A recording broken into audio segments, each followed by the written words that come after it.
What if I told you the most powerful computer of the Middle Ages wasn't invented in a European monastery, but in the workshop of a young woman in Syria? This isn't magic. It's precision engineering from the 10th century. And the genius behind it was Mariam Al Ijliya, a master artisan who didn't just map stars, she forged them in brass. Before GPS, before the sextant, there was the astrolabe. For over 1,000 years, this was humanity's ultimate tool.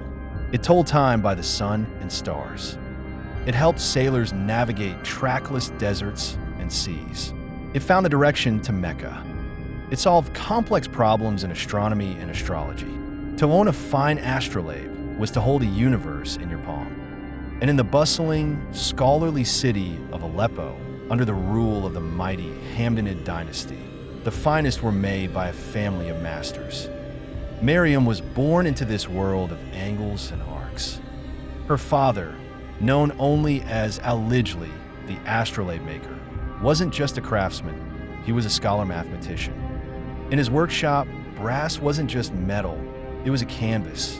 And mathematics wasn't just theory, it was a language etched in degrees and latitudes. Mariam didn't just learn this language, she inherited it. But history hints she wanted to do more than repeat it. She wanted to speak it fluently. Let's break down the genius of her work. An astrolabe is a 2D map of a 3D universe. It's a projection of the celestial sphere. To make one, you needed to be a mathematician to perform spherical trigonometry, an astronomer to plot the precise positions of stars, a master engraver to etch lines thinner than a hair with zero room for error, and an innovator to solve unique problems for your clients. And Mariam excelled. Her reputation grew. She wasn't just Al-Ijli's daughter. She became al-Asturlabi, the astrolabist. Her skill was so exceptional, she was appointed to the court of Sayf al-Dawla, the great patron of arts and sciences. She didn't just make instruments, she engineered them for a prince. Here's the heartbreaking twist. We know she existed. The great bibliographer Ibn al-Nadim recorded her name and her father's in his Kitab al-Firist. But not a single astrolabe surviving today bears her signature mark. Why? Because in the guild system, artisans often worked under the patronage of a ruler or as part of a family workshop. Their legacy was the object's excellence, not their personal fame. Her genius is a ghost in the machine, present in every elegant solution, every perfected design that came from her workshop, but absent from the historical record by name. This is the fate of countless brilliant women in STEM history, essential, innovative, and anonymous. But her legacy is not lost.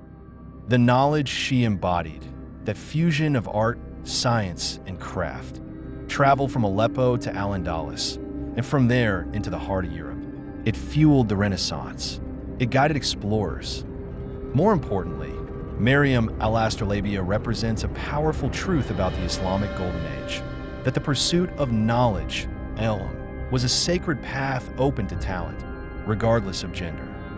In the precision of her craft, we see a woman not defined by the limits of her time, but defined by the limitless depth of her mind and the steadiness of her hand. So the next time you look at a flawless piece of technology or use an app that maps the stars, remember the 10th century woman who helped pioneer the very idea of modeling the cosmos.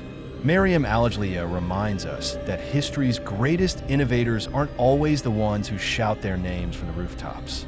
Sometimes they're the quiet ones in the workshop, leaving their signature not in ink, but in brass and starlight. Or the other forgotten engineers of history. Which hidden makers and thinkers should we uncover next? Let me know in the comments. And if you believe in bringing these lost luminaries to light, subscribe Zunfold for more.